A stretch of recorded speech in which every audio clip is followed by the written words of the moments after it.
Well, a rare passenger side car video tonight. Very, very exciting.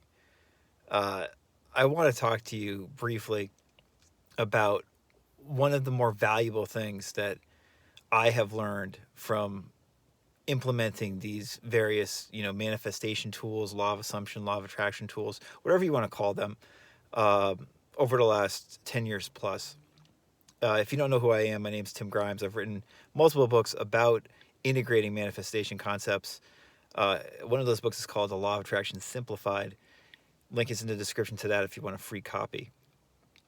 So I really think an undervalued tool that, again, you just don't hear spoken about a lot when it comes to these manifestation concepts on YouTube is that we learn how to react differently to external situations if we apply these ideas seriously. So much of the advice that's popular, understandably so, I guess you could say, from like a mass market perspective, is about manifesting things. Having your external world become different by integrating the law of assumption, the law of attraction, living in the end, having a high vibe frequency, and seeing your external manifestations pop up instantly in your new reality. And listen, there's a lot of validity to that. As glitzy as it's marketed and as misleading as some of that marketing is, great teachers like Neville, Florence Scovel Shinn, Joseph Murphy, a lot of the popular OGs, what they're saying is true. It's not that it's not valid. It's just we get so excited by these ideas, thinking about externally what we're going to manifest, right? And that's what people tend to focus upon. However, what I think is much more valuable for most of us, especially long term, especially for those of you who want to see long term sustainable changes in your life, is not focusing on what's going to change in the 3D, but focusing on how you react to the 3D by applying these tools. Specifically, how differently you react to what's happening in your 3D compared to before you started integrating these tools seriously. That is what fascinates me and has been probably the most gratifying part of this practice for me over the last decade. In short, I've learned how to react in a much more calm, collected manner and not to overreact in a negative way to so many life scenarios that before would have thrown me for a loop. Things that used to throw me for a loop for a week or a month might not throw me for a loop for more than a couple hours now. Or they might not throw me for a loop at all because I'm like, you know what, this will be handled. That is the beauty of so much of this advice, guys. And that's what I like working with clients on, When I'm with a client, we're talking about like how we're feeling during a situation is playing out, right? And the goal usually is to feel okay about what is happening on the outside, being less reactive and being more accepting that I am okay right now, even though this external thing is moving the way it is in the 3D. That whatever is happening, really, even though we have a preference about what happens, right? Of course we have preferences. We're not so objective that we don't have preferences in the 3D. But even if things are happening not in the way we want, or if things are happening in the way we want, we know that there is value in being able to sit back, so to speak, and realize I'm okay no matter what happens. I want this to happen, but I don't need it to happen. And even though I want this to happen, I certainly don't need it to happen in a certain way. There is so much value to that. There is so much value to like when you're with a loved one, where instead before where you felt like you had to argue your position in order to be heard, you now know that you can maybe say a few words or say nothing and let the situation sit and maybe let the other person speak their piece and just see what happens and not interject your strong opinion and let things play out and then it ends out so that you don't ever have an issue with what happens with this person because you didn't interject your strong opinion. And that the person who maybe initially said something that kind of triggered you ended out not meaning what they said in the way that initially you thought, and that it turned out to be no big deal. Stuff like that, little things like that. Little things where, oh, I get stuck in traffic and I'm going to be an hour late for this big appointment or whatever. Realizing, you know what, it will work out. Oh, I forgot to do this thing. No big deal. Oh, this thing happened. We'll handle it. We'll handle it. These are like the little mindset tweaks and shifts that build up as you get more and more into these ideas, into integrating them. You know, it's this idea of being okay with what's happening.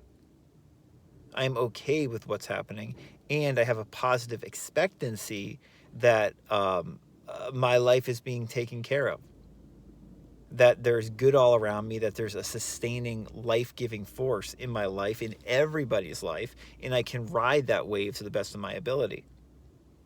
And so even when I get flustered and knocked off the horse, as I say in the Law of Attraction Simplified, it's okay. I can dust myself off and get back on the horse. And sometimes when I dust myself off, I'm not going to be able to jump right back on the horse. It might take me a few days or even a week or two to get back on the horse before I'm ready to ride again. And that is okay. That is okay. See, many of us at least, have been waiting our whole lives to have spiritual teachings or self-improvement teachings or mindset teachings saying basically, that's okay. You're okay as you are. Keep on doing the good things that you know you want to do and should do, and being the good person that you are, and you'll be taken care of. That's the technique, guys. Everybody's so obsessed with outer techniques, or doing various techniques to get outer changes. I'm talking about implementing these ideas, these techniques to get the inward changes. Because the lasting fulfillment comes from how you feel on the inside. That's what these great Law of Attraction teachings are pointing at. So again, when I'm working with a client or working on myself, it's like, how do I feel on the inside? How am I responding to things on the inside? I'm much more concerned about that, focused on that for my clients and for myself, than on what's happening in the external. The external is going to change, guys. It's always going to change. There's going to be some things you like and some things you don't like in the external. But how you feel on the inside, working with that, becoming more loving, self-compassionate towards yourself, more honest with yourself, more willing to look at your fear or your shame or whatever comes up and work through it, perhaps work with it as opposed to suppressing it or working against it so much. I mean, that's the real magic. That for me is like these ideas in action. It's not, oh, I did this technique and then this thing showed up. That stuff's going to happen naturally if you're doing the inner work that I'm discussing right now. That's why I mention a lot to people, especially when they get into these ideas, do something like the 7-Day Mental Diet of Emmett Fox. I'll put a link above to a playlist that I created about that. You know, it's basically a course about doing a 7-day mental diet. The 7-Day Mental Diet and other exercises like that or other approaches like that are dealing with your reactivity. And they're not about trying to manifest an external thing in the outer 3D. They're about looking at our reactions towards things. And what you are going to notice if you do an exercise like the 7-Day Mental Diet, or what I'm describing in general in this video, noticing how you react to things, you are going to notice that if you react to things differently and react to things with less judgment, if you turn the cheek more, turn the other cheek more, I should say, that outwardly things are going to manifest differently and more positively in your life. You're not going to have to try for those things to externally manifest necessarily. They're just going to happen. They're going to demonstrate naturally because your lower level of reactivity, negative reactivity, is creating a new life for you naturally. That's the magical shit, man. I'm not saying I don't believe in the visualization or affirmation or scripting stories or anything like that. I do. I'm just saying most of us are going to have much more lasting, fulfilling success if we use this as the barometer. How we're reacting to things, how we're handling situations, both good situations and bad situations in the 3D, and being more even keeled about it, more tranquil, more willing to let things go, to let things flow. That's manifestation. And that's manifestation advice, in my opinion, at least for the large part. And that really is, I think, in large part, what drew me to these ideas and certainly what keeps me going with them in my own daily practice. You know? We went to the zoo today. We drove down to the zoo and we were all really excited. And then, like, the zoo really wasn't that good. And now we're at home and there's a lot of traffic and we're just like, the kids are watching TV. I'm writing some emails to people. And it's just like flow. Not trying to manifest the perfect day at the zoo. Just living your life. Good things, bad days. Bad things, good days. How are we reacting? That's the practical choice that we can work on over and over and over again. And it's very valuable and gratifying to do that, in my opinion.